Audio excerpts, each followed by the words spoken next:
ಓಂ ಶಾಂತಿ ವೀಕ್ಷಕರೇ, ಅಭಿಮಾನಿಗಳೇ, ಗುರುಮಕ್ಕಳೇ, ಭಕ್ತರೇ, ನಿಮ್ಮೆಲ್ಲರೂ ಒಳ್ಳೆಯದಾಗಲಿ ಮಿತ್ರರೇ.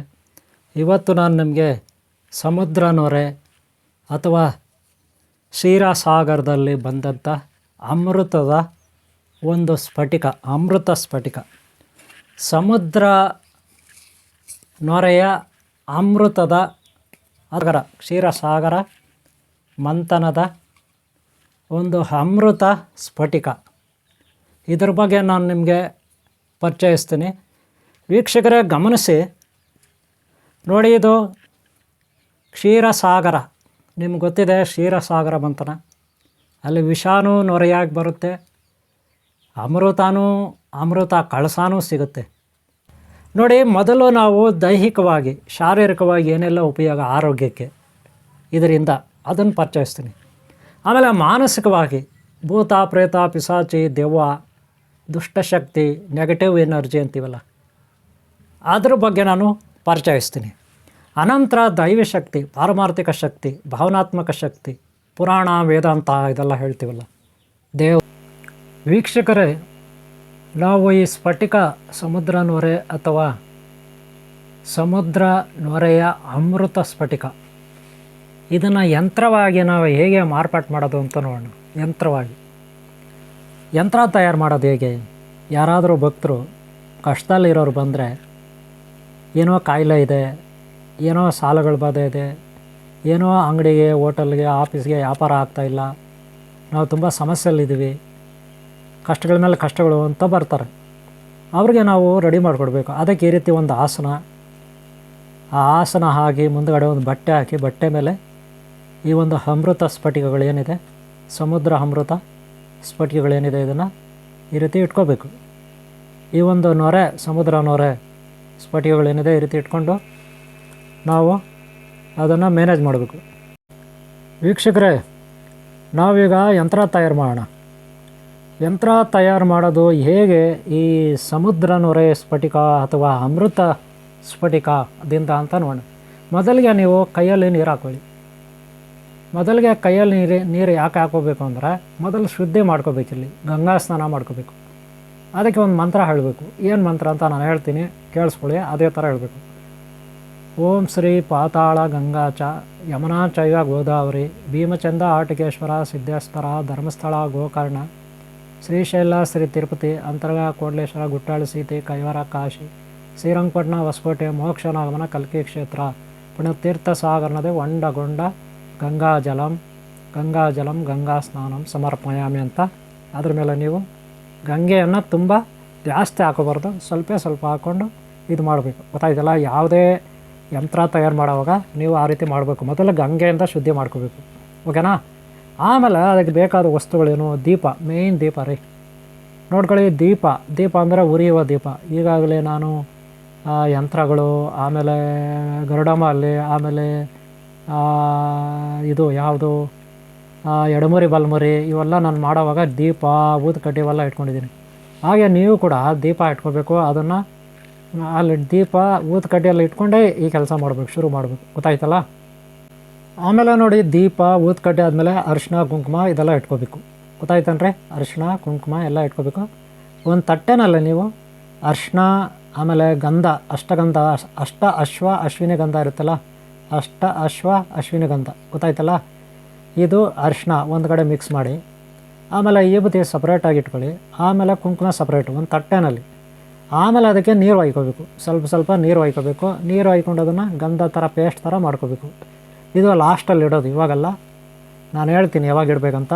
ಆಮೇಲೆ ಗೊತ್ತಾಯ್ತಲ್ಲ? ಫಸ್ಟ್ ರೆಡಿ ಮಾಡ್ಕೊಳ್ಳಿ. ಒಂದು ತಟ್ಟೆನಲ್ಲಿ ಏನೇನು ಅರಿಶಿನ, ಅಷ್ಟಗಂಧ, ಆಮೇಲೆ ವಿಭೂತಿ ಅಂದರೆ ಒಳ್ಳೆ ಸೆಂಟ್ ಇರ್ಬೇಕು ರೀ, ಯಾವ್ಯಾವುದೋ ಪೌಡ್ರಲ್ಲ, ಅದು ಸಪ್ರೇಟಾಗಿ ಸ್ಪೆಷಲಾಗಿ ಸಿಗುತ್ತೆ ಪೌಡ್ರು, ಅದು ತಗೊಳ್ಳಿ, ಓಕೆ. ಆಮೇಲೆ ಕುಂಕುಮ ನೋಡಿ, ಕುಂಕುಮ ಸಪ್ರೇಟಾಗೆ ಇಟ್ಕೋಬೇಕು. 3 ಐಟಮ್ಸು, ಅರಿಶಿಣ, ಕುಂಕುಮ, ಅರಿಶಿಣ, ಅಶ್ವಗಂಧ ಒಂದರಲ್ಲಿ ಮಿಕ್ಸ್ ಮಾಡಿ, ಕುಂಕುಮ ಸಪ್ರೇಟ್ ಮಾಡಿ, ಆಮೇಲೆ ವಿಭೂತಿ ಸಪ್ರೇಟ್ ಮಾಡಿ. 3 ಐಟಮ್ಸು. ಅದಕ್ಕೆ ನೀರು ಒಯ್ಬೇಕು ಒಂದೊಂದು ಚೂರು. ಗೊತ್ತಾಯ್ತನ್ರಿ? ಒಂದೊಂದು ಚೂರು ಏನು ಮಾಡಬೇಕು? ನೀರು ಒಯ್ಕೋಬೇಕು. ನೀರು ಹಾಯ್ಕೊಂಡು ಆಮೇಲೆ ನಿಧಾನಕ್ಕೆ ಗಟ್ಟಿ, ತುಂಬ ಗಟ್ಟಿ ಬೇಡ, ತುಂಬ ನೀರು ಬೇಡ, ಸಾಧಾರಣವಾಗಿ ಗಂಜಿ ಥರ ಮಾಡ್ಕೋಬೇಕು. ಗೊತ್ತಾಯ್ತಾ? ಗಂಜಿ ಥರ ನೀವು ನೋಡಿ, ಅಷ್ಟಗಂಧ ಅರಿಶಿಣ ಎರಡು ಮಿಕ್ಸ್ ಮಾಡ್ತಾಯಿದ್ದೀನಿ. ಅಶ್ವಿನಿ ಗಂಧ ಇದು ವಿಭೂತಿ ಗೊತ್ತಾಯ್ತಲ್ಲ. ವಿಭೂತಿ ಭಾಳ ಚೆನ್ನಾಗಿರ್ತಿತ್ತು, ಒಳ್ಳೆ ಸೆಂಟು. ಇದು ಕುಂಕುಮ. 3 ರೆಡಿ ಮಾಡಿ ಇಕ್ಕೊಬಿಡಿ. ಆಮೇಲೆ ಏನಕ್ಕೆ ಅಂತ ನಾನು ನಿಮ್ಗೆ ಹೇಳ್ತೀನಿ ಗೊತ್ತಾಯ್ತಲ್ಲ.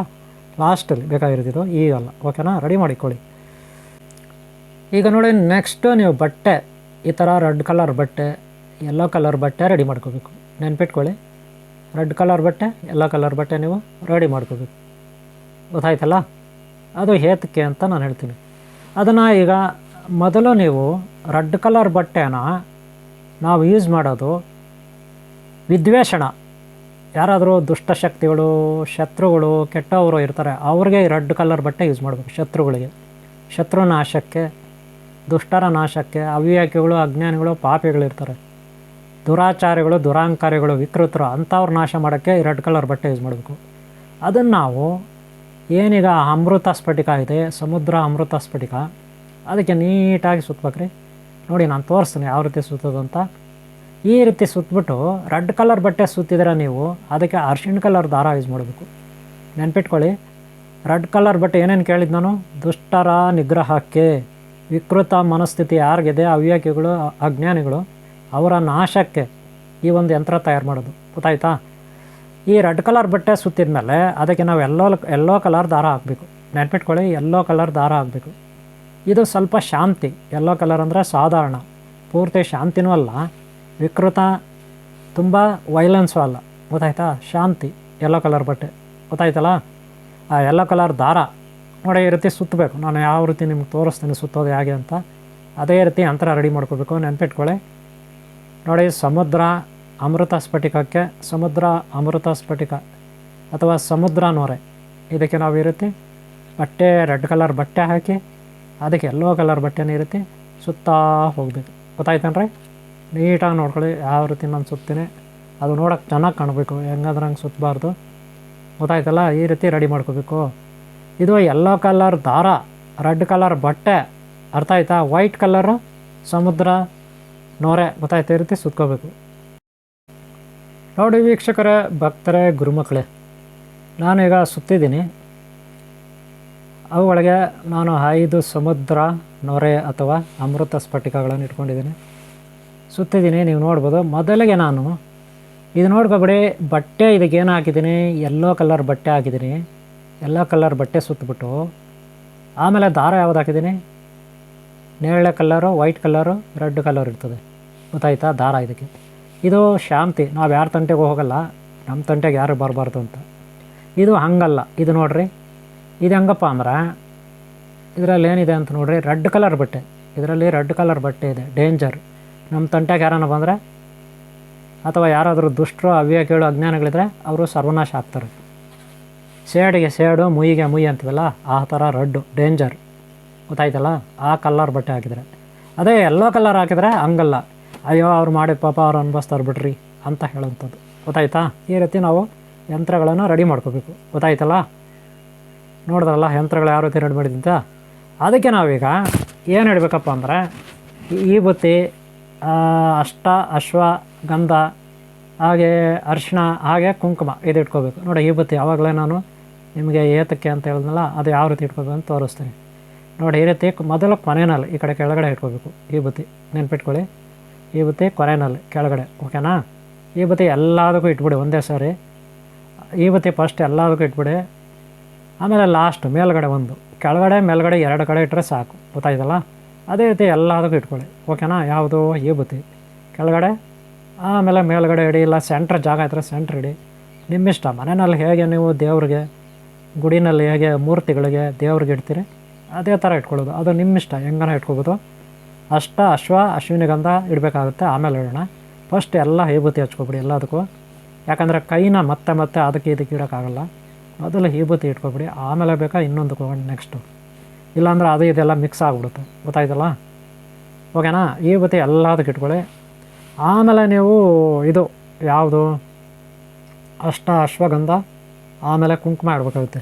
ನೋಡಿ ಇವೆಲ್ಲ ಏತಕ್ಕೆ ಮಾಡೋದು ಅಂದರೆ, ಯಾರಾದರೂ ಸಮಸ್ಯೆಗಳು ಅಂತ ಬಂದಾಗ, ದಾರಿದ್ರ್ಯ ಇರುತ್ತೆ ಯಾರಿಗಾದ್ರೂ, ದುಷ್ಟಶಕ್ತಿಗಳ ಕಾಟ ಇರುತ್ತೆ, ಭೂತ ಪ್ರೇತ ಪಿಶಾಚಿಗಳ ಕಾಟ ಇರುತ್ತೆ, ಕೆಟ್ಟ ಕನಸು ಬರ್ತಾ ಇರುತ್ತೆ ಕೆಲವರಿಗೆ ವ್ಯಾಪಾರ ಆಗಲ್ಲ, ಹೋಟೆಲ್ಲು, ಅಂಗಡಿ, ಆಫೀಸು ಅಥವಾ ಮನೆ ಉದ್ಧಾರ ಆಗ್ತಾಯಿಲ್ಲ, ಏಳಿಗೆ ಆಗ್ತಾಯಿಲ್ಲ, ಅಥವಾ ನೀವೇ ಕೆಲವ್ರಿಗೆ ಹೇಳ್ಗೇ ಆಗಲ್ಲ ಅಂಥವ್ರಿಗೆ ಅವರು ಮನೆಯಲ್ಲಿ ಅಥವಾ ಅಂಗಡಿ ಅಥವಾ ಹೋಟೆಲ್ ಆಫೀಸು ಬಾಗಿಲ ಮೇಲೆ ಇಲ್ಲ ಒಳಗೆ ಹೊರಗೆ ಕಟ್ಟಲಿಕ್ಕಿದು ಯಂತ್ರ, ಅರ್ಥ ಆಯ್ತಾ? ಓಕೆ ಅವರೇ, ಈಗ ನೋಡಿ ಇವತ್ತಿ ಆಯಿತು. ಈಗ ಬಂದು ಅಶ್ವಗಂಧ ಇಡ್ತಾಯಿದ್ದೀನಿ. ಅಶ್ವಗಂಧ ಇದು ಗೊತ್ತಾಯ್ತಾ? ಇವತ್ತಿ ಆದಮೇಲೆ ಅಶ್ವಗಂಧ ಇಟ್ಕೋಬೇಕು, ಲಾಸ್ಟಲ್ಲಿ ಕುಂಕುಮ ಇಟ್ಕೋಬೇಕು. ನೋಡಿ ಇದು ಅಶ್ವಗಂಧ ಮಿಕ್ಸ್ ಮಾಡಿದ್ದೀನಿ. ಅದು ಆರಿದ ಮೇಲೆ ಕಲರ್ ಬರುತ್ತೆ. ಈಗ ನೀರು ಹಾಕಿದ್ದೀನಿ, ಕಲರ್ ಸ್ವಲ್ಪ ಡಲ್ ಇರುತ್ತೆ, ನೋಡ್ಕೊಳ್ಳಿ, ಕಲರ್ ಡಲ್ ಇರುತ್ತೆ. ಇದಾದಮೇಲೆ ನಾವು ಲಾಸ್ಟಲ್ಲಿ ಕುಂಕುಮ ಇಟ್ಕೋಬೇಕು, ಗೊತ್ತಾಯ್ತಲ್ಲ? ಈಗ ನೋಡಿ ಇವತ್ತೇ ಆಯಿತು, ಅಶ್ವಿನಿ ಗಂಧ ಆಯಿತು, ಗೊತ್ತಾಯ್ತಾ? ಆಮೇಲೆ ಕುಂಕುಮ ಗೊತ್ತಲ್ಲ, ಕುಂಕುಮನೂ ಇಡಬೇಕು ರೀ, ಮರ್ತೋಗ್ಬೇಡಿ, ಕುಂಕುಮನೂ ಇಡಬೇಕು. ಎಲ್ಲ ಇಟ್ಟ ಮೇಲೆ ನೀಟಾಗಿ ನಾವು ರೀತಿ ಜೋಡಿಸ್ಕೋಬೇಕು, ದೀಪ ಹಚ್ಕೋಬೇಕು. ಆಮೇಲೆ ಪ್ರಾಣ ಪ್ರತಿಷ್ಠೆ ಮಂತ್ರವನ್ನು ನಾವು ಏನು ಸಿದ್ಧಿ ಮಾಡ್ಕೊಂಡಿರ್ತೀವಿ ನಮ್ಮ ಮಂತ್ರ, ಅದು ಪ್ರಾಣ ಪ್ರತಿಷ್ಠೆ ಮಂತ್ರ ಅಂದರೆ ಯಾವುದಪ್ಪ ಅಂದರೆ, ಇದಕ್ಕೆ ಸಾಮಾನ್ಯವಾಗಿ ಸಮುದ್ರ ರಾಜ ಇರ್ತಾರೆ. ಯಾರು?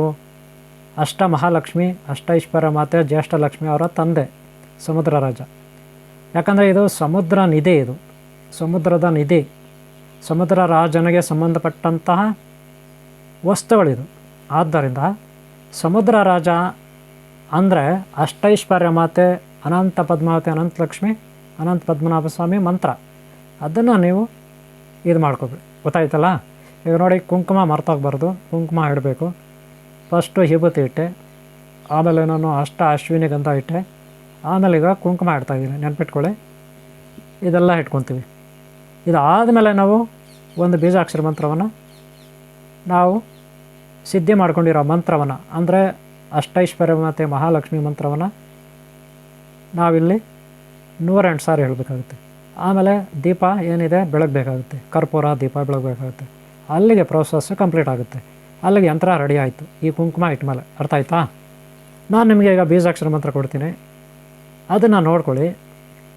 ಆಮೇಲೆ ಅದನ್ನು ನೀವು 48 ದಿನ, 21 ದಿನ, 9 ದಿನ ಮಿನಿಮಮ್ಮು, 21 ದಿನ ಅಥವಾ 48 ದಿನ ನೀವು ಡೈಲಿ ಬೆಳಗ್ಗೆ, ಮಧ್ಯಾಹ್ನ, ಸಂಜೆ ಈ ರೀತಿ ಒಂದು 5 ಸಾರಿ ದಿನಕ್ಕೆ 10 ನಿಮಿಷ ಹೇಳ್ಕೋಬೇಕು ಮಂತ್ರನ, ಬೀಜಾಕ್ಷರ ಮಂತ್ರನ ನಾನು ಕೊಡ್ತೀನಿ ಈಗ ನಿಮಗೆ. ಆಮೇಲೆ ಅದನ್ನು ಸಿದ್ಧಿ ಮಾಡ್ಕೊಳ್ಳಿ. ಪ್ರತಿ ಶುಕ್ರವಾರ ನೈವೇದ್ಯ ಮಾಡಬೇಕು, ಮಂತ್ರ ಸಿದ್ಧಿ ಮಾಡಿಕೊಂಡು ಆಮೇಲೆ ಈ ರೀತಿ ಯಂತ್ರ ಮಾಡುವಾಗ ಬರೀ ನೀವು 108 ಸಾರಿ ಹೇಳ್ಕೊಂಡ್ರೆ ಸಾಕು, ಗೊತ್ತಾಯ್ತಲ್ಲ? ಈಗ ಮಂತ್ರ ಕೊಡ್ತೀನಿ ನಿಮಗೆ, ಅದನ್ನು ಆ ರೀತಿ ಅಭ್ಯಾಸ ಮಾಡ್ಕೊಳ್ಳಿ, ಸಿದ್ಧಿ ಮಾಡ್ಕೊಳ್ಳಿ, ಓಕೆನಾ? ವೀಕ್ಷಕರ ನೋಡಿ, ಈ ಮಂತ್ರ ನಿಮಗೆ ಓದೋಕ್ಕೆ ಬರಲಿಲ್ಲ ಅಂದರೆ ನಿಮ್ಮಲ್ಲಿ ಮನೆಯಲ್ಲಿ ಯಾರಾದರೂ ಹುಡುಗರು ಇರ್ತಾರೆ, ಓದಿರೋರು ಇರ್ತಾರೆ, ಅವ್ರ ಕೈಯಲ್ಲಿ ಹೇಳಿಸ್ಕೊಳ್ಳಿ. ಇದೇ ಮಂತ್ರನ ನೀವು ಅಭ್ಯಾಸ ಮಾಡಬೇಕು. ದಿನಕ್ಕೆ 5 ಸಾರಿ ಧ್ಯಾನಕ್ಕೆ ಕೂತ್ಕೋಬೇಕು, ಈ ಮಂತ್ರ ಹೇಳ್ಕೋಬೇಕು, ಜಪ ಮಾಡ್ಕೋಬೇಕು. ವೀಕ್ಷಕರೇ ನಿಮ್ಗೆ ಒಳ್ಳೆಯದಾಗಲಿ. ಇದು ಸಮುದ್ರ ಒಂದು ಮಂತ್ರ, ಇದು ಸಮುದ್ರ ಅಮೃತ ಸ್ಫಟಿಕದ್ದು. ನಿಮ್ಗೆ ಒಳ್ಳೆಯದಾಗಲಿ, ಇದನ್ನು ಪ್ರಾಕ್ಟೀಸ್ ಮಾಡಿ, ಗೊತ್ತಾಯ್ತಲ್ಲ? ವೀಕ್ಷಕರೇ ಗಮನಿಸಿ ನೋಡಿ, ಇದು ಕ್ಷೀರಸಾಗರ, ನಿಮ್ಗೆ ಗೊತ್ತಿದೆ ಕ್ಷೀರಸಾಗರ ಮಂತ್ರ. ಅಲ್ಲಿ ವಿಷಾನೂ ನೊರೆಯಾಗಿ ಬರುತ್ತೆ, ಅಮೃತ ಕಳಸಾನೂ ಸಿಗುತ್ತೆ. ವಿಷವನ್ನು ನಂಜುಂಡೇಶ್ವರ, ನೀಲಕಂಠೇಶ್ವರ ಪರಮೇಶ್ವರನು ಆ ನೊರೆಯನ್ನು, ವಿಷದ ನೊರೆಯನ್ನು ಎಲ್ಲವನ್ನೂ ತಾನೇ ಸೇವನೆ ಮಾಡಿ ಕಂಠದಲ್ಲಿಕ್ಕೊಳ್ತಾನೆ. ಆ ಕಂಠಕ್ಕಿಂತ ಒಳಗಡೆ ಹೋಗಲಿಕ್ಕೆ ಪಾರ್ವತಿ ಬಿಡೋದಿಲ್ಲ. ಸರ್ಪವನ್ನು ಕುತ್ತಿಗೆಗೆ ಸುತ್ತಿ, ವಾಸಕಿ ನಾಗರಾಜ ಸರ್ಪವನ್ನು ಶಿವನ ಕುತ್ತಿಗೆಗೆ ಸುತ್ತಿ, ವಿಷವು ಒಳಗಡೆ ಹೋಗದಂತೆ, ಶಿವನ ಹೊಟ್ಟೆಯ ಒಳಗೆ ಹೋಗದಂತೆ ಪಾರ್ವತಿ ಕುತ್ತಿಗೆಗೆ ಸರ್ಪವನ್ನು ಬಿಗಿತಾಳೆ. ಅದಕ್ಕೆ ಶಿವನ ಕುತ್ತಿಗೆಯಲ್ಲಿ ಸರ್ಪ ಇರುತ್ತೆ. ಅದು ತಕ್ಷಕ ರಾಜ, ಯಕ್ಷರಾಜ, ತಕ್ಷಕ, ನಾಗರಾಜ. ಆದರೆ ನೀಲಕಂಠ ನಂಜುಂಡೇಶ್ವರ ಅಂತ ಕರಿತೀವಿ. ಕ್ಷೀರಸಾಗರ ಮಂತ್ರನ ಬಗ್ಗೆ ನಿಮಗೆ ಗೊತ್ತಿದ್ರೆ ಸ್ಟೋರಿ, ನಾನು ಹಿಂದೆ ಕ್ಷೀರಸಾಗರ ಮಂತ್ರನ ಬಗ್ಗೆ ಸ್ಟೋರಿ ಇದೇ ಯೂಟ್ಯೂಬ್ ನಿಮ್ಮ ಚಾನಲಲ್ಲಿ ನಾನು ಅಪ್ಲೋಡ್ ಮಾಡಿದ್ದೀನಿ, ನೋಡಿಲ್ಲ ಅಂದರೆ.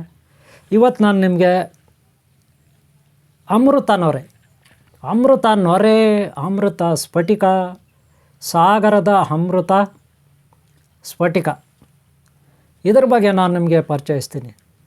ಇದರಲ್ಲಿ ದೈಹಿಕವಾಗಿ, ಮಾನಸಿಕವಾಗಿ, ಭಾವನಾತ್ಮಕವಾಗಿ, ಪಾರಮಾರ್ಥಿಕವಾಗಿ ನಾನು ನಿಮಗೆ ಪರಿಚಯಿಸ್ತೀನಿ. ನೋಡಿ, ಮೊದಲು ನಾವು ದೈಹಿಕವಾಗಿ, ಶಾರೀರಿಕವಾಗಿ ಏನೆಲ್ಲ ಉಪಯೋಗ ಆರೋಗ್ಯಕ್ಕೆ ಇದರಿಂದ, ಅದನ್ನು ಪರಿಚಯಿಸ್ತೀನಿ. ಆಮೇಲೆ ಮಾನಸಿಕವಾಗಿ ಭೂತ ಪ್ರೇತ ಪಿಶಾಚಿ ದೆವ್ವ ದುಷ್ಟಶಕ್ತಿ ನೆಗೆಟಿವ್ ಎನರ್ಜಿ ಅಂತೀವಲ್ಲ ಅದ್ರ ಬಗ್ಗೆ ನಾನು ಪರಿಚಯಿಸ್ತೀನಿ. ಅನಂತರ ದೈವಶಕ್ತಿ, ಪಾರಮಾರ್ಥಿಕ ಶಕ್ತಿ, ಭಾವನಾತ್ಮಕ ಶಕ್ತಿ, ಪುರಾಣ ವೇದಾಂತ ಇದೆಲ್ಲ ಹೇಳ್ತೀವಲ್ಲ, ದೇವರು ದಿಂಡ್ರು ಅಂತ, ಅದರ ಬಗ್ಗೆ ಪರಿಚಯಿಸ್ತೀನಿ ಅಲ್ಲಿಗೆ.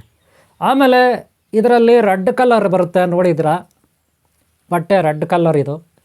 ಆಮೇಲೆ ನೋಡಿ ಇನ್ನೊಂದು ಯೆಲ್ಲೋ ಕಲರು, ಆದರೆ ದಾರ ಬೇರೆ ಬೇರೆ ಇರುತ್ತೆ.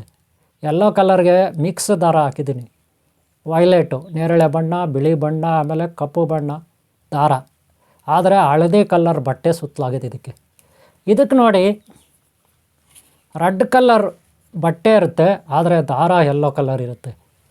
ಇದು ಯಾಕೆ ಇರುತ್ತೆ ಅಂದರೆ, ರೆಡ್ ಕಲರ್ ಬಟ್ಟೆ ಇದ್ದರೆ ಡೇಂಜರ್, ಶತ್ರು ದೃಷ್ಟಿ ನಾಶ, ಶತ್ರುಗಳ ನಾಶಕ್ಕೆ ಇದು ಯಾವುದೋ ಯೆಲ್ಲೋ ಕಲರ್. ಆದರೆ ಇದು ಬಂದು ದಾರ ಬೇರೆ ಇದೆ, ಆದರೆ ಯೆಲ್ಲೋ ಕಲರ್ ಬಟ್ಟೆ ಇದೆ. ಇದು ಮೀಡಿಯಮ್, ಗೊತ್ತಾಯ್ತಲ್ಲ. ನಾವು ಯಾರ ತಂಟೆಗೆ ಹೋಗಲ್ಲ, ನಮ್ಮ ತಂಟೆಗೆ ಯಾರು ಬರದಿದ್ರೆ ಸಾಕು. ಇದರಲ್ಲಿ ವಶೀಕರಣ, ಅಭಿವೃದ್ಧಿ, ಆರೋಗ್ಯ ಭಾಗ್ಯ ಇದೆಲ್ಲ ಇರುತ್ತೆ ಇವುಗಳಿಂದ. ಇದೊಂದು ಯಂತ್ರ. ನಿಮ್ಮ ಮನೆ, ಅಂಗಡಿ, ಫ್ಯಾಕ್ಟ್ರಿ, ಆಫೀಸು ಬಾಗಿಲ ಮೇಲೆ ಇದನ್ನು ಈ ರೀತಿ ಕಟ್ಟಬೇಕಾಗತ್ತೆ. ಅಥವಾ ದೇವ್ರ ಮನೇಲಿಟ್ಟರೂ ನಡೀತದೆ, ದೇವ್ರ ಮನೇಲಿಟ್ಟು ಪೂಜೆ ಮಾಡ್ಬೋದು. ಇದು ಗೊತ್ತಾಯ್ತಲ್ಲ. ಮೊದಲಿಗೆ ನಾವು ಇದು ಆರೋಗ್ಯಕ್ಕೆ ಏನೆಲ್ಲ ಉಪಯೋಗ ಆಗುತ್ತೆ, ಆರೋಗ್ಯ ಬಗ್ಗೆ. ಅನಂತರ ನಾವು ಯಂತ್ರ ಯಾವ ರೀತಿ ಅನ್ನೋದನ್ನು ನೋಡೋಣ, ಓಕೆನಾ. ಇದು ಗೊತ್ತಾಯ್ತಲ್ಲ ವೀಕ್ಷಕರೇ, ಗಮನಿಸಿ. ಏನಪ್ಪ ಅಂದರೆ ವೀಕ್ಷಕರೇ ಗಮನಿಸಿ ನೋಡಿ, ಇದು ಅಮೃತ ಸ್ಫಟಿಕ, ಅಮೃತ ಸ್ಫಟಿಕ ಅಂತೀವಿ. ಸ್ಫಟಿಕ ಅಂದರೆ ಇನ್ನೇನೋ ಕನ್ಫ್ಯೂಸ್ ಮಾಡ್ಕೋಬೇಡಿ. ಸ್ಫಟಿಕ ಅಂದರೆ ಒಂದು ಕಲ್ಲು ಥರ ಇರ್ತಕ್ಕಂಥ ವಸ್ತು, ಒಂದು ಘನ ವಸ್ತು. ಸ್ಫಟಿಕ ಅಂದರೆ ಇನ್ನೇನೋ ತಿಳ್ಕೊಬೇಡಿ.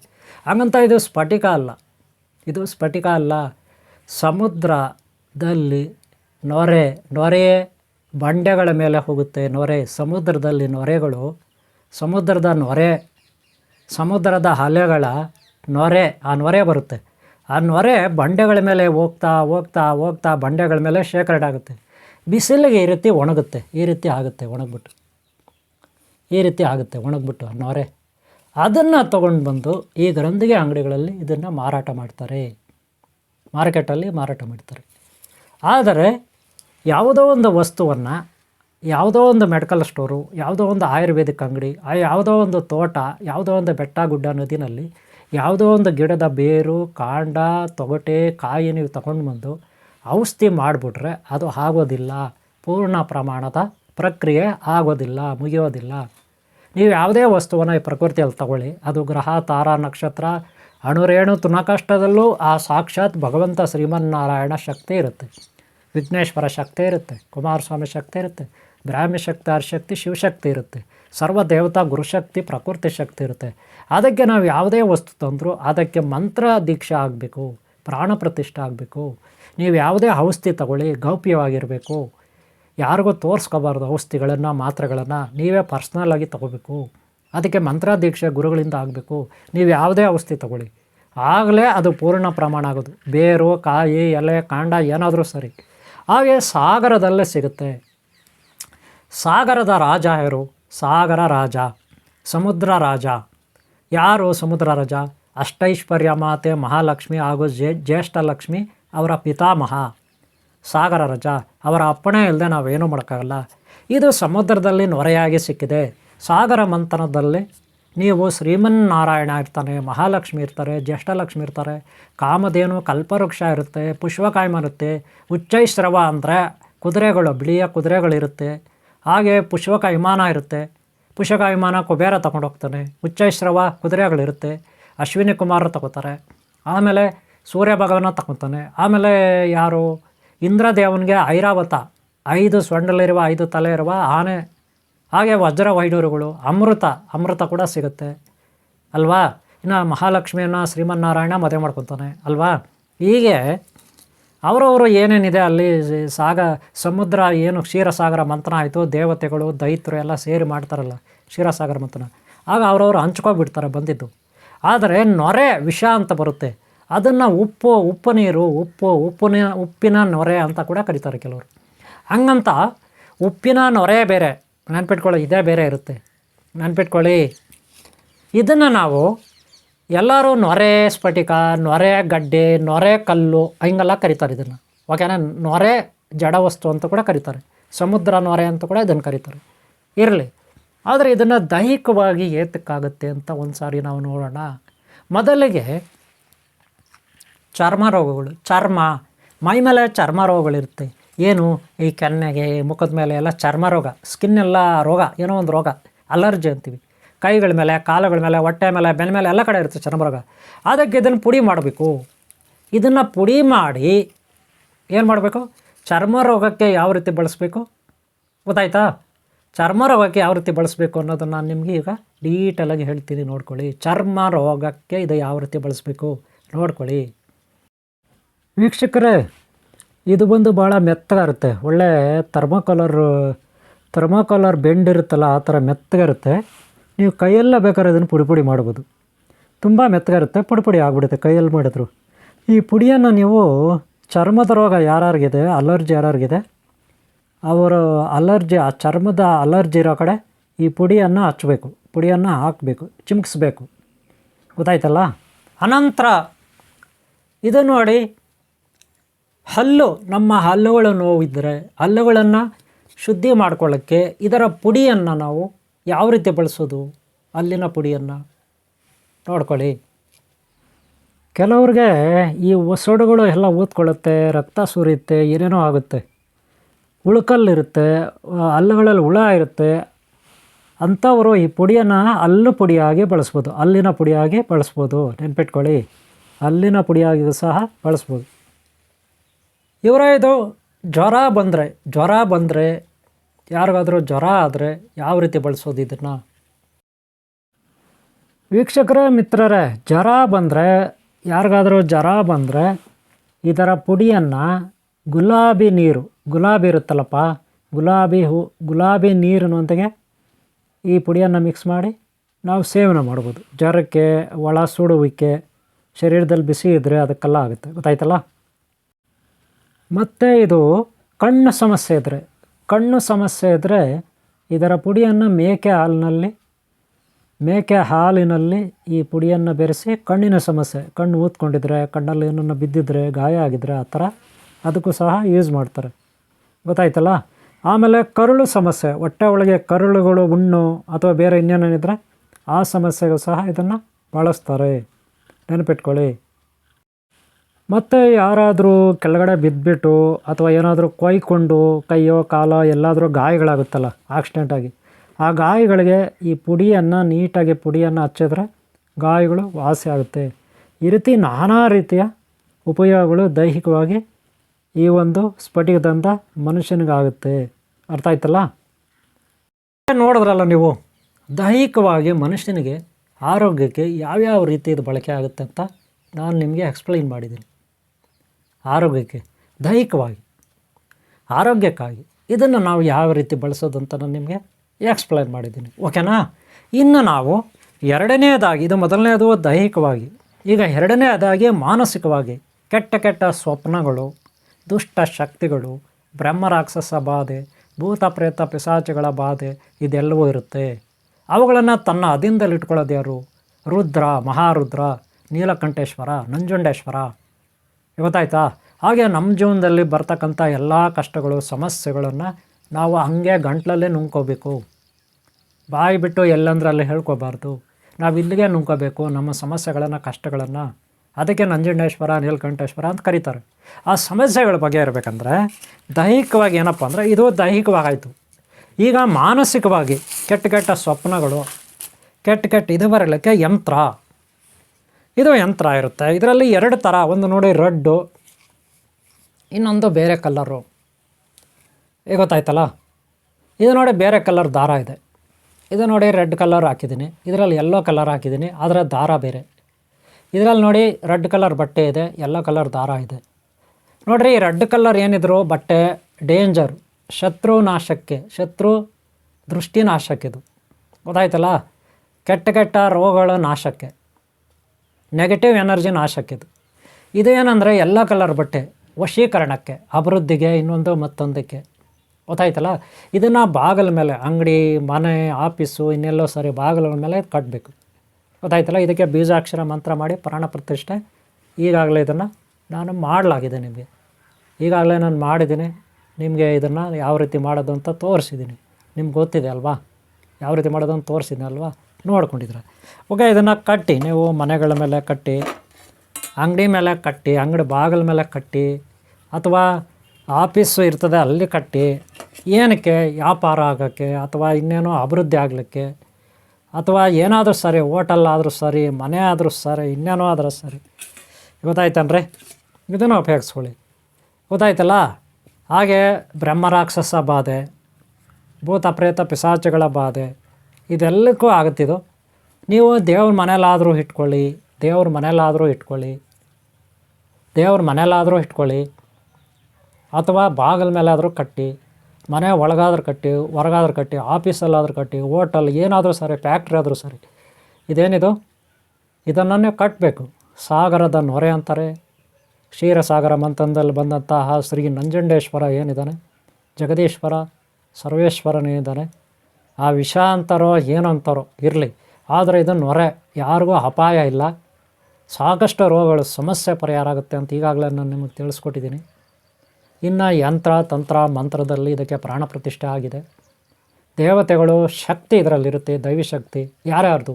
ಓಂ ಶ್ರೀ ಸಿದ್ಧಿ ಬುದ್ಧಿ ಧೂಮ್ರಕೇತು ಕಲ್ಕೆ ಚಿಂತಾರ ವಿದ್ಯಾ ಮಹಾಗಣಪತಿದು, ಸುಕಾಲಭ ದೇವತೆದು, ಸಂತೋಷಿ ಮಾತಾದು, ಶ್ರೀ ವಿಲ್ಲಿ ಮಾತಾ ದೇವಸೇನೆ ಮಾತಾ ಕುಮಾರಸ್ವಾಮಿದು, ಮೂಷಕರಾಜ್ ಮಯೂರ ದೇವತೆದು, ಎಲ್ಲ ನಮ್ಮ ಹಿತಶ್ರೀ ದೇವತಾ ಶಕ್ತಿ. ಓಂ ಶ್ರೀ ಅನಂತ ಪದ್ಮಾವತಿ ಅನಂತ ಲಕ್ಷ್ಮಿ ಅನಂತ ಪದ್ಮನಾಭ ಸ್ವಾಮಿ, ಶ್ರೀ ಬ್ರಾಹ್ಮಿದೇವಿ ಸರಸ್ವತಿ, ಶ್ರೀ ವಿದ್ಯಾದೇವಿ ಸರಸ್ವತಿ, ಬ್ರಹ್ಮಾಜಿ. ಹಾಗೆ ಓಂ ಶ್ರೀ ಅನಂತ ಪದ್ಮಾವತಿ ಅನಂತ ಲಕ್ಷ್ಮಿ ಅನಂತ ಪದ್ಮನಾಭ ಸ್ವಾಮಿ ಶಕ್ತಿ. ಈ ಒಂದು ಸಾಗರ ನೊರೆ ಅಥವಾ ಅಮೃತ ಸ್ಫಟಿಕದಲ್ಲಿ ಇರುತ್ತೆ. ಅಮೃತ ಸ್ಫಟಿಕದಲ್ಲಿ ಇರುತ್ತೆ. ಸಾಗರ ಅಮೃತ ಸ್ಫಟಿಕದಲ್ಲಿದು ಇರುತ್ತೆ. ಗೊತ್ತಾಯ್ತಲ್ಲ. ಇದನ್ನು ನೀವು ಬಾಗಿಲ ಮೇಲೆ ಎಲ್ಲಾದರೂ ಕಟ್ಟಬೇಕು. ಆಫೀಸ್ನಲ್ಲಿ, ಆಫೀಸ್ ಆದರೂ ಸರಿ, ಹೋಟೆಲ್ ಆದರೂ ಸರಿ, ನೀವು ಕಟ್ಟಬೇಕು. ಗೊತ್ತಾಯ್ತಲ್ಲ. ಕೇಳಿಸ್ಕೊಂಡ್ರಾ? ನೋಡಿವ್ರೆ, ನೀವು ಬಳಸ್ಕೊಳ್ಳಿ. ನಂಬಿಕೆಯೇ ದೇವರು. ಏನು ಹೇಳಿದ್ನಿ? ನಂಬಿಕೆಯೇ ದೇವರು. ಯಾರೋ ಕೆಲವರು ಸುಳ್ಳು ಹೇಳ್ತಾರೆ, ಬೊಕಾಸ್ ಮಾಡ್ತಾರೆ ಅಂತಾರೆ. ಅವಿವೇಕಿಗಳು, ಅಜ್ಞಾನಿಗಳು ಸುಳ್ಳು ಹೇಳ್ತಾರೆ. ಇವರು ಗುರುಗಳು ಸರಿಯಿಲ್ಲ, ಗುರುಗಳು ಡೋಂಗಿ ಬಾಬಾ, ಇನ್ನೊಂದು ಬಾಬಾ, ಮತ್ತೊಂದು ಬಾಬಾ, ಹಂಗೆಲ್ಲ ಹೇಳ್ತಾರೆ. ಎಲ್ಲಿವರೆಗೂ ಅಜ್ಞಾನ ಇರುತ್ತೆ, ಅಂಧಕಾರ ಇರುತ್ತೆ, ದುಷ್ಟ ಬುದ್ಧಿ ಇರುತ್ತೆ, ನೀಚ ನಿಕೃಷ್ಟ ಇರ್ತಾರೆ, ಅವರೆಲ್ಲ ಕಡೆ ಇರ್ತಾರೆ. ನಿಮ್ಮ ಅಕ್ಕಪಕ್ಕ ಇರ್ತಾರೆ, ಒಳಗೂ ಇರ್ತಾರೆ, ಹೊರಗೂ ಇರ್ತಾರೆ. ಅವ್ರ ವಿಷಯ ನಮಗೆ ಬೇಡ, ಅವ್ರವ್ರು ಮಾಡಿದ್ದು ಅವ್ರ ಹಿಂದೆ ಇರುತ್ತೆ, ಅವ್ರವ್ರು ಮಾಡಿದ್ದು ಅವ್ರು ಅನುಭವಿಸ್ತಾರೆ. ನಾವು ನಂಬ್ತೀವಿ ಯಾರನ್ನು? ದೈವವನ್ನು. ಆ ದೈವ ನಮ್ಮನ್ನು ರಕ್ಷಣೆ ಮಾಡುತ್ತೆ ಅಂತ ನಾವು ನಂಬ್ತೀವಿ. ಆ ದೈವನೇ ಎಲ್ಲ ನೋಡ್ಕೊಳ್ಳುತ್ತೆ. ಕೆಟ್ಟವರ ದುರಾಂಕಾರವನ್ನು ಆ ದೈವನೇ ನೋಡ್ಕೊಳ್ಳುತ್ತೆ. ಯಾರು ಎಷ್ಟೇ ಬ್ಯಾಡ್ ಕಾಮೆಂಟ್ಗಳು ಮಾಡಲಿ, ಕೆಟ್ಟ ಕಾಮೆಂಟ್ಗಳು ಮಾಡಲಿ, ಅವ್ರು ಮಾಡಿದ್ದವರು ಹಾಳಾಗಿ ಹೋಗ್ತಾರೆ. ಅವ್ರ ವಿಷಯ ನಮ್ಗೆ ಬೇಡ. ಓಕೆನಾ? ನಂಬಿಕೆ ದೇವರು. ಇದನ್ನು ಬಳಸ್ಕೊಳ್ಳಿ. ನಿಮ್ಗೆ ಒಳ್ಳೆಯದಾಗಲಿ, ಎಲ್ಲ ರೀತಿಯಲ್ಲೂ ನಿಮ್ಗೆ ಒಳ್ಳೆಯದಾಗಲಿ. ಗೊತ್ತಾಯ್ತಲ್ಲ. ಇದ್ರ ಬಗ್ಗೆ ಮಾಹಿತಿ ಒಂದಷ್ಟು ಕೊಟ್ಟಿದ್ದೀನಿ ನಿಮಗೆ. ಇದನ್ನು ಉಪಯೋಗಿಸ್ಕೊಳ್ಳಿ, ಸದ್ವಿನಿಯೋಗ ಮಾಡ್ಕೊಳ್ಳಿ. ನೀವು ಉದ್ಧಾರ ಆಗಿ ಬೇರೆಯವ್ರನ್ನೂ ಉದ್ಧಾರ ಮಾಡಿ. ನೀವು ಉದ್ಧಾರ ಆದರೆ ನಿಮ್ಮ ಮನೆ ಉದ್ಧಾರ ಆಗುತ್ತೆ, ಅಕ್ಕಪಕ್ಕದವ್ರು ಉದ್ಧಾರ ಆಗ್ತಾರೆ. ಇಡೀ ನಿಮ್ಮ ಹಳ್ಳಿ, ನಿಮ್ಮ ಗ್ರಾಮ, ನಿಮ್ಮ ಸಿಟಿ, ನಿಮ್ಮ ರಾಜ್ಯ, ಜಿಲ್ಲೆ, ಇಡೀ ಜಗತ್ತೇ ಉದ್ಧಾರ ಆಗುತ್ತೆ ನೀವು ಉದ್ಧಾರ ಆದರೆ. ಓಕೆನಾ? ಅದೇ ದುಷ್ಟರು, ಕೆಟ್ಟವ್ರು ಇರ್ತಾರೆ, ಅವ್ರು ಹಾಳಾಗೋದ್ರೆ, ಕೆಟ್ಟವರು ಅಕ್ಕಪಕ್ಕ ಇರೋರು ಕೆಟ್ಟೋಗ್ತಾರೆ, ಇಡೀ ಜಗತ್ತೇ ಹಾಳಾಗೋಗುತ್ತೆ ಅಲ್ವಾ? ಕೆಟ್ಟವ್ರ ಕೆಲಸ ಹಂಗೆ. ಅವ್ರ ವಿಷಯ ನಮ್ಗೆ ಬೇಡ, ಅವ್ರು ಮಾಡಿದ್ದವ್ರು ಅನುಭವಿಸ್ತಾರೆ. ಓಕೆನಾ? ಇಷ್ಟು ಮಾಹಿತಿ. ಸಮುದ್ರ ನೊರೆ, ಕ್ಷೀರಸಾಗರ ಮಂಥನದ ಅಮೃತ ಸ್ಫಟಿಕ ಏನಾದರೂ ನೀವು ಕರ್ಕೊಳ್ಳಿ, ನಿಮ್ಮಿಷ್ಟ, ಅದು ನಿಮಗೆ ಬಿಟ್ಟಿದ್ದು. ಇದು ಹೇಗೆ ಉಪಯೋಗಿಸೋದಂತ ಇನ್ನೂ ಹೆಚ್ಚಾಗಿ ಗುರುಗಳು ಸಲಹೆ ಪಡ್ಕೊಳ್ಳಿ, ಆಮೇಲೆ ಉಪಯೋಗಿಸ್ಕೊಳ್ಳಿ. ಅತಿಯಾಗಿ ಯಾವುದೋ ಉಪಯೋಗಿಸ್ಬೇಡಿ, ಎಲ್ಲವೂ ಮಿತವಾಗಿರಲಿ. ಒಂದು ಲಿಮಿಟ್ನಲ್ಲಿ, ಒಂದು ನಿಯಮಿತವಾಗಿ ಇದನ್ನು ಉಪಯೋಗಿಸ್ಕೋಬೇಕು. ಓಕೆನಾ? ಆರೋಗ್ಯಕ್ಕೆ, ದೈಹಿಕವಾಗಿ. ಓಕೆನಾ? ಇಷ್ಟು ಹೇಳ್ತಾ ಈ ಒಂದು ಕಾರ್ಯಕ್ರಮದಲ್ಲಿ ಮುಗಿಸ್ತಾ ಇದ್ದೀನಿ. ನಿಮ್ಮೆಲ್ಲರೂ ಒಳ್ಳೆಯದಾಗಲಿ. ಈ ವಿಡಿಯೋ ಎಷ್ಟಾದರೆ ಒಂದು ಲೈಕ್ ಮಾಡಿ, ಹಾಗೆ ಸಬ್ಸ್ಕ್ರೈಬರ್ಗಳಿಂದ ಹಾಕ್ಕೊಳ್ಳಿ. ಹಿಂದಿನ ವಿಡಿಯೋಗಳು ನೋಡಿ, ಮುಂದಿನ ಭಾಗಗಳು ನೋಡಿ. ಓಕೆ? ನಿಮ್ಮೆಲ್ಲರೂ ಒಳ್ಳೆಯದಾಗಲಿ. ಇವರೇ, ನಿಮ್ಮೆಲ್ಲರೂ ಒಳ್ಳೆಯದಾಗಲಿ. ಒಂದು ಲೈಕ್ ಮಾಡೋದು ಮರಿಬೇಡಿ. ಏನಾದರೂ ಹೇಳಬೇಕಾದ್ರೆ ನಾನು ವಾಟ್ಸಪ್ಪಲ್ಲಿ ಬರೀರಿ. ನಿಮ್ಗೆ ಒಳ್ಳೆಯದಾಗಲಿ, ಎಲ್ಲರೂ ಒಳ್ಳೆಯದಾಗಲಿ. ಓಂ ಶಾಂತಿ. ಓಂ ಶಾಂತಿ. ಓಂ ಶಾಂತಿ.